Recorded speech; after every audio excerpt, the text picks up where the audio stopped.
जयशंकर की दो टूक बोलने पर आजादी किसी और से नहीं सीखेगा भारत। लोकतंत्र का ज्ञान वो ना दें जो लोकतंत्र की आड़ में आतंक को बढ़ावा देते हैं। भारत का रौद्र रूप जो पाकिस्तान का हुआ वही झेलेगा कनाडा। आतंक पर एक्शन करता रहेगा भारत। दुनिया के वो देश भारत के प्रति नफरत पाले बैठे हैं, उनके लिए भारत का साफ संदेश है, भारत ना झुकेगा ना रुकेगा। कनाडा हो या पाकिस्तान या कोई और, आपको इस नए भारत की अस्मिता का सम्मान करना होगा। भारत अपने सम्मान और स्वाभिमान से समझौता नहीं करेगा। पिछले दिनों कनाडा की पीएम ट्रूडो ने जो बचकानी हरकत की, उस हरकत का जवाब भारत की कूटनीतिक सेना और उसके मुखिया विदेश मंत्री जयशंकर हर मोर्चे पर लगातार दे रहे हैं। कनाडा को लगने लगा है कि उसने मधुमक्खी के छत्ते में हाथ डाल दिया है। विदेश मंत्री अमेरिका के दौरे पर हैं, ताबड़तोड़ बैटिंग कर रहे हैं। वॉशिंगटन में हुए प्रेस कॉन्फ्रेंस में जयशंकर ने जो संदेश कनाडा सहित दुनिया को दिया है वो हर भारतीयों को सुनना चाहिए।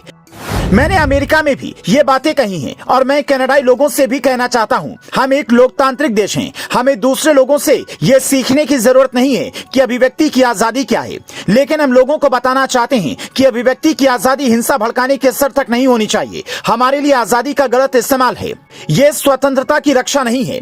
विदेश मंत्री से एक सवाल वहां पर मौजूद मीडिया ने भी पलट कर किया। सवाल, अगर भारत की जगह कोई और देश होता तो वो किस तरह से बर्ताव करता, जहां आपके राजनयिकों, दूतावासों और नागरिकों को हमेशा डर के माहौल में जीना पड़ रहा हो। जवाब, आप अगर मेरी जगह होते तो कैसे रिएक्ट करते? यदि वो आपके राजनयिक, आपका दूतावास, आपके लोग होते तो आपका रिएक्शन कैसा होता?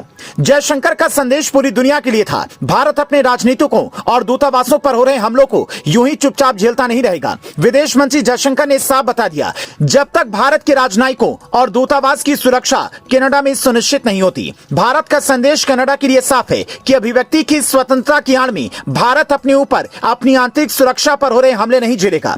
कनाडा के अंदर खालिस्तानी आतंकी छुपे हैं, वो भारत के खिलाफ लगातार जहर उगल रहे हैं। भारत के दूतावास और राजनयिकों के घरों के सामने जानबूझकर लोगों का हुजूम पहुंच रहा है। कनाडा ये सब होता देख रहा है। अभी पिछले कुछ दिनों की बात है, अमेरिका में एक भारतीय राजनयिक के घर के सामने कुछ खालिस्तानी पहुंच गए थे। उन्होंने घर पर आगजनी और हमला कर दिया था। उसके बाद भारत सरकार ने प्रतिक्रिया में दिल्ली में अमेरिकी दूतावास के सामने सुरक्षा हटा ली थी।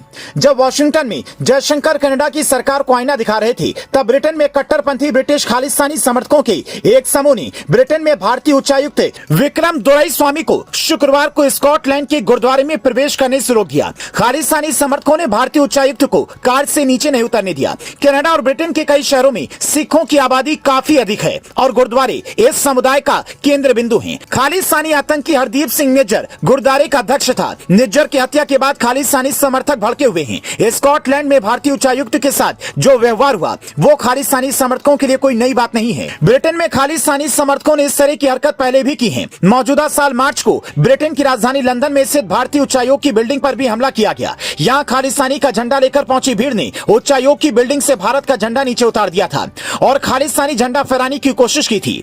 भारत अब वो देश नहीं रहा जो घूम घूम के अपनी सुरक्षा के लिए दुनिया में शिकायत करता फिरता है। ये नया भारत है, आंखों में आंखें डालकर आमने सामने बात करने में यकीन रखता है। बदले हुए भारत का ही परिणाम है कि पाकिस्तान दाने दाने को मोहताज है।